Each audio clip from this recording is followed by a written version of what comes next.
Ladies and gentlemen, Mr. Cropper here. I would like to announce a return to video making. Sorry, I've been absent a while. I've had all kinds of things, including like 3 family get-togethers and more scandal than anyone who watches my videos would want to know about. So, a return to video making now. I inaugurate and would like to introduce, of course, Dominique, who is more comfortable up here than the other cats, so she'll be visible in the videos perhaps more often. Now then, if you appreciate the videos I make, and I'll be making more in the future for reasons I'm about to tell you, you can go ahead and try to pay a bit of my salary. Just go to PayPal by going to cropperlyceum.com, go to the tuition and fees page, and just click on the donate button.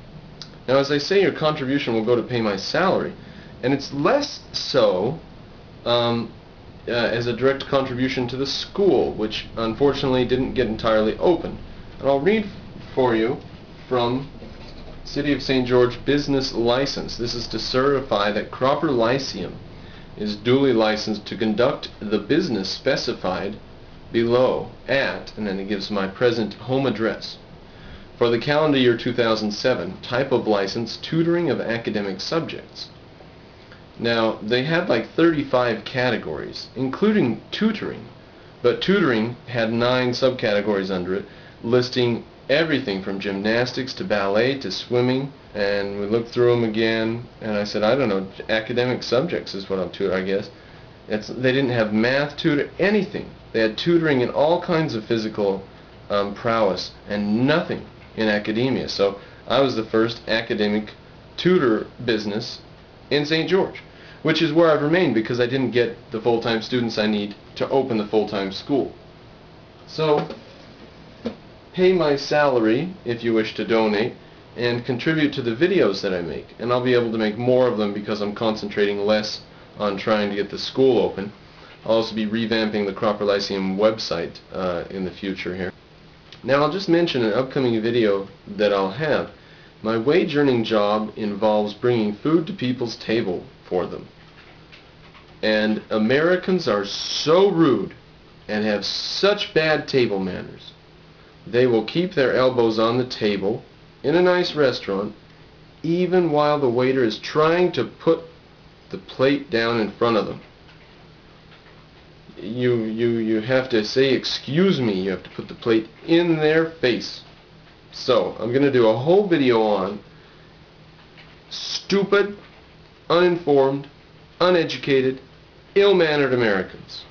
Watch for that coming up. We might even have a little bit of footage or something from the real world. Now, the house is in a bit of disorganization right now, and I'm not really ready to make videos, but I was a little excited by a video advertisement that was put out for me. And I thought it was very kind of this person, although I don't think they intended to make an advertisement for me. They called me a mental defect and so forth, but they basically put a bunch of my comments together and put them in a video and made some accusations. But anyone who's rational could watch that video and get from the comments that this person's not a racist or a sociopath. Indeed, the only time that they say I made a racist comment was when I said that a guy who's 30, 40 years old was acting childish after he had been hit by a van and was walking around throwing a temper tantrum. And I said maybe he was high on crack. I didn't even mention his race, and that's the evidence for my racism. He, of course, didn't mention my video where I said I'm not a racist, right? Called white supremacy or white racism, whatever. So it was basically a video advertising my beliefs by stringing together things I'd said. I mean, there's no way you can get around it. And I stand by everything I said. You can't go and collect a bunch of things I said and show how evil I am. I mean, you can if you think it's evil, but you know, it's not like I'm going to start blushing if you gather up things that I said. So, anyways, moving on from that, I do have a couple things to address. This next piece of information will make some people ecstatic. Other people, you know, it'll be just in the context of the information. I didn't open the full-time school this fall.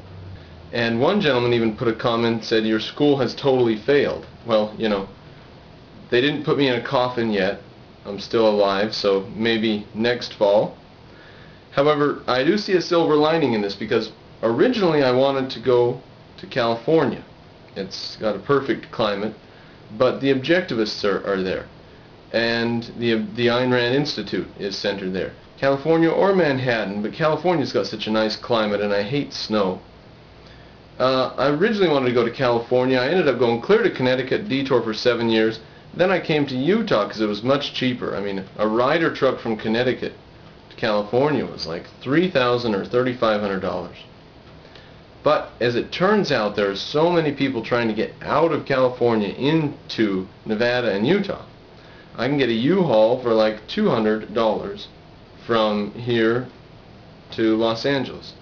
So it makes it look affordable for the first time ever. So that's the silver lining. If the school would have opened, you know, it's a blessing that I only had 4 months when I got here, because now I realize the cost of moving to California from here is so minimal. Therefore, my plans for the future are to maintain my tutoring service. It never was a school. Some people said I opened a school, and it could have been a school if I got the full-time students. The business office down at the city offices there, the bureaucrat said, if you get more than 10 students, you'll have to transfer to a business location. And I said, then this tutoring license could just become, you know, just a business license for a small school. And he said, yeah, then we would just, you know, convert it to that when you got your business location. There would be no environmentalist hearings or anything, which is some of the stuff you have to do in some places like California, where I'm going to move. So my plan is to move there and be in the Athens of our modern society, because, you know, throughout history, large intellectual turns are accomplished usually by groups of men in a culture. Individuals do individual things, but the groups happen to come in clumps. This is not invariably true, but it is approximately true. So, for example, you have Socrates, Plato, and Aristotle.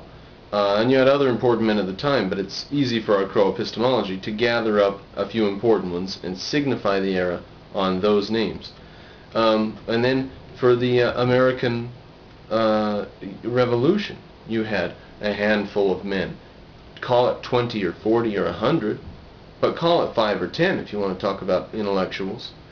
So there is a nexus, a place where they come together. The east coast of the United States of America, as well as London and Paris, were important places.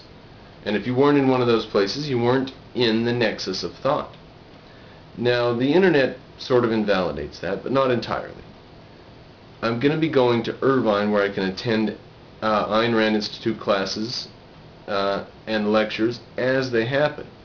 Get to know the people in person, possibly open my school there, or work in a school opened by another objectivist that's already up and going. The point is, that's the Athens of the day. And I've actually wanted, ever since high school, I've wanted eventually to live in California, but the cost is really prohibitive. They've got housing restrictions and stuff. Another thing is, I don't speak Spanish, and I don't really want to learn. I know... Oh, we've got a captive kitten. I don't want to learn Spanish. I've got some German, some Russian, and I know some Kittenish, but I don't want to learn Spanish next. And about half the people in California speak Spanish. I mean, that's not a big problem. I'm moving there in spite of it, so it's, you know. But the crime rate, the pollution, there's 35 million people there. The environmentalism, it's ridiculous, you know. It's the Athens of the day, but Athens was sacked and burned 3 or 4 times in its history. Those of you who take it that since my school didn't open 4 months after I moved to St. George, I'm a failure for life, all I can say is congratulations. I hope you're happy.